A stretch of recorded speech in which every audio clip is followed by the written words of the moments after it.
It's time to check your sort for cultural diversity instructional strategies. On the left, there are 4 instructional strategies, and on the right, you were to match them to the descriptions for each instructional strategy. If you have not yet done this sorting activity, please pause the video and in your head or on a piece of paper, write down your answers and then come back to us. So everyone at this point has done this sort, so we're going to see what are the correct answers. And I want to give you some additional information about each of these strategies because cultural diversity is something that you will encounter every single year in your classroom, and we have to really reach out to these students and make sure that they feel like they're part of our community in our classroom, and also that they have ways to express themselves that they will identify with in their culture.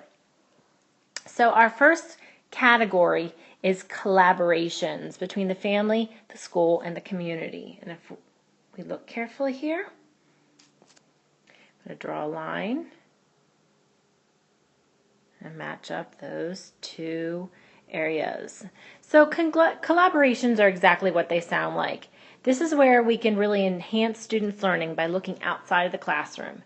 We want parents in and collaborating with teachers, sharing information about their culture or their experiences in other countries or even with their profession, and let them become the experts in the classroom.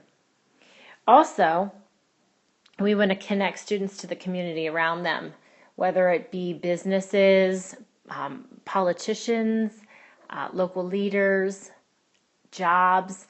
We want to bring those people into the classroom. We want our students to volunteer outside of the classroom and build a community of learners. Last, we want to build partnerships and relationships with both the parents and the community. We want their support as classroom teachers, and we want them supporting our learners. And the more that we do together collaboratively, the more successful everyone is, and the more resources we all have together. Okay, so our next instructional strategy for cultural diversity is image making. And we're going to connect this one with red, and image making is straight across. And this is known as the art practice strategy. And it's the process of making art or making drawings or images as an output for what students are learning. So first of all, it will incorporate observational skills and thinking skills. They really have to take the information they've learned and make it their own, and then think about how they will use that in a art-based project to have something that relates what they've learned. Learning is transformed into completely images with minimal text, whether it be videos, drawings, painting. It could be dramatic, some sort of form of dramatic play or music. But we want to have a very visual-based answer or output. And last, we want to eliminate the complication of words. Our culturally diverse students may also be English language learners, and a lot of times they can give us answers when they're giving them in images what they can't express so much in words. So it's really the elimination of the words and the replacement of images. Technology enhanced instruction is our third instructional strategy, and we're going to match up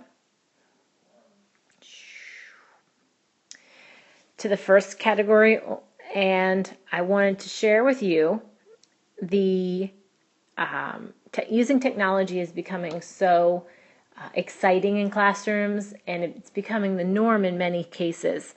But technology is great for our culturally diverse students.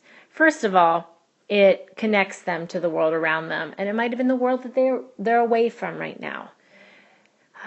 Technology usually increases motivation and learning because it's fun, it's low risk, especially if you're giving them skills to practice in a game format. A lot of times the game format allows our English language learners or our culturally diverse students to connect with even though they might not have real strong language skills.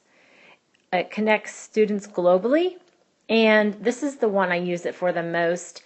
When you have culturally diverse students, their experiences or their background knowledge that they bring to the classroom is very different than some of our students that have lived here all their lives. And we want to make sure when we're talking about a topic that they know they can make connections to it. And if they've never experienced it, then we have to, build that background.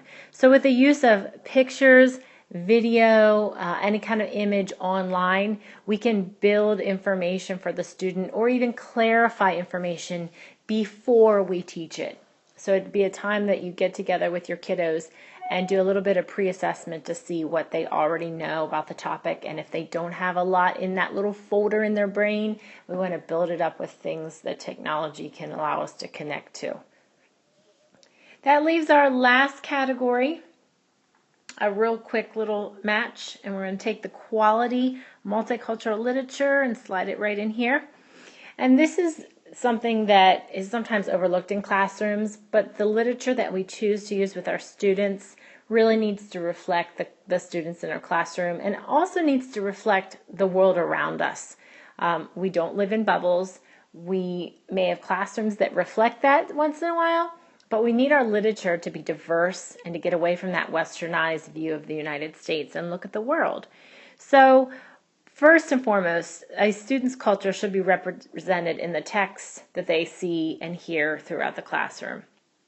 It cannot be every single book that you read will connect to every student in your classroom, but it's important that we have a variety of texts, so we're constantly representing our population in what we share. It builds an appreciation of all cultures with all students. It shows the similarity of experiences across cultures. Students may not realize that something that's happening in another country is the same as something that's happening here. Everyone eats breakfast. Everyone has a grandmother. Everyone has a celebration for birthdays. They just may look different. But you really want to make sure that students are making connections of similarities and not always differences.